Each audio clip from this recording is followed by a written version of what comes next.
আজি আপোনালোকৰ বাবে লৈ আহিছোঁ মোৰ এটা নতুন ৰেচিপি। আশা কৰোঁ আপোনালোকে ভাল পাব আৰু শেষলৈকে চাব।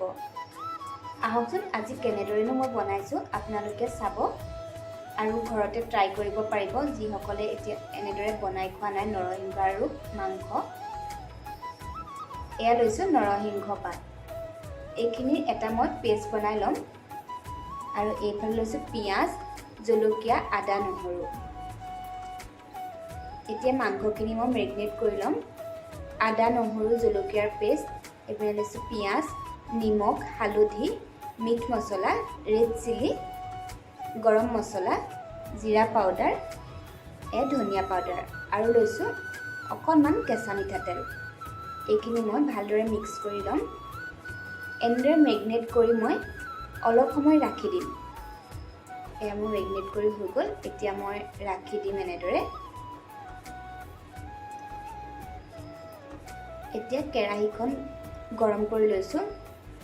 ইয়াত এতিয়া এড কৰি দিম মিঠাতেল।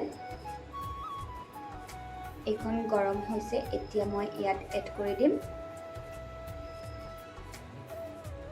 এয়া পাঁচফোৰণ আৰু লং ইলাচি এড কৰি দিলোঁ আৰু তেজপাত দি দিছোঁ। এইখিনি অকণমান ভাজি লৈছোঁ।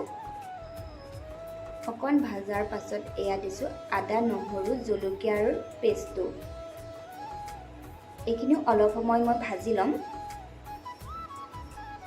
অলপ ভাজি ল'লোঁ। এতিয়া ইয়াত দি দিছোঁ মছলা গোটেইখিনি মই একেলগতে এড কৰি ল'লোঁ।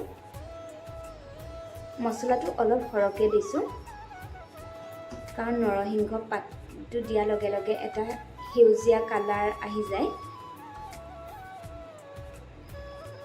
মছলাটো দিলে অকণমান ৰঙচুৱা আহি যাব বা সেইবাবে মছলাটো সৰহকৈ দি দিছোঁ কালাৰ আহিবৰ বাবে।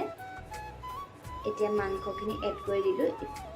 এইখিনি ভালদৰে মিক্স কৰি অলপ সময় ভাজি লৈছোঁ। এতিয়া মই অলপ সময়ৰ বাবে ঢাকোনখন মাৰি ৰাখি দিম। এইখিনি মই এতিয়া ভালদৰে মিক্স কৰি দিম।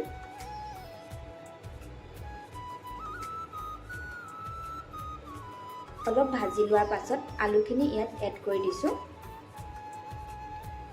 এইখিনি মিক্স কৰি ল'লোঁ। এতিয়া আৰু অলপ সময় ঢাকনাখন মাৰি দিম আলুখিনি সিজিবৰ বাবে। ঢাকোনখন খুলি লৈছোঁ। এতিয়া এইখিনি লৰাই দিছোঁ। বাৰে বাৰে লৰাই আছোঁ কাৰণ লাগি ধৰিব পাৰে। লাগি ধৰিলে চিকেনটো খাই ভাল নালাগিব।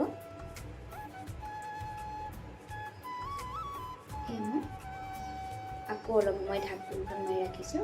এইখিনি ভজা হৈ গৈছে। এতিয়া ইয়াত এড কৰি দিম নৰসিংহ পাত। যিখিনি পেষ্ট বনাই থৈছিলোঁ ইয়াত দি দিম। আপোনালোকে বাৰু এনেদৰে নৰসিংহৰ সৈতে বনাই খাইছেনে? যিসকলে বনাই খোৱা নাই এবাৰ এনেদৰে বনাই খাবচোন। বহুত ভাল লাগে। ভাবিলোঁ ভিডিঅ'টো আপোনালোকৰ মাজত শ্বেয়াৰ কৰোঁ। ইয়াত নৰসিংহখিনি মই দি দিলোঁ। এইখিনি দি অকণমান লৰাই দিছোঁ। এতিয়া মই ইয়াত গৰম পানী এড কৰি দিছোঁ। পানী আপোনালোকে নিজৰ জোখত দি ল'ব, যিমানটো জোখত খায়। এইখিনি মই অলপ ভাজি লৈছোঁ। এনেদৰে ভাজি আছোঁ।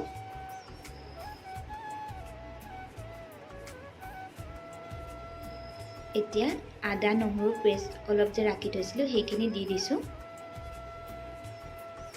চাওকচোন হৈ গৈছে। এইখিনি এতিয়া আকৌ অকণমান সময় ৰাখি দিম ঢাকোনখন মাৰি। দেখিছেনে? এটা ধুনীয়া কালাৰ আহি গৈছে। কোলা হৈ থাকিলে মাংসটো খাবলৈ ভাল নালাগিব পাৰে। সেইটো কাৰণে মছলাটো অলপ সৰহকৈ দি দিছিলোঁ।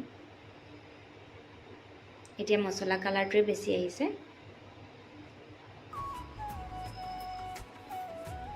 বহুত টেষ্টি হয় এনেদৰে খাবলৈ। মই হৈ গ'লত গেছটো অফ কৰি দিলোঁ। এয়া চাওকচোন কি ধুনীয়া লাগিছে। গোন্ধটো ইমানেই ধুনীয়া আহিছে, খাওঁ খাওঁই লাগি গৈছে। যিসকলে এনেদৰে বনাই খাইছে তেওঁলোকেতো ইয়াৰ টেষ্টটো জানেই। আৰু যিসকলে এতিয়ালৈকে বনোৱা নাই তেওঁলোকে মোৰ ভিডিঅ'টো চাই ট্ৰাই কৰিব বনাবলৈ আৰু কেনেকুৱা পালে কমেণ্টত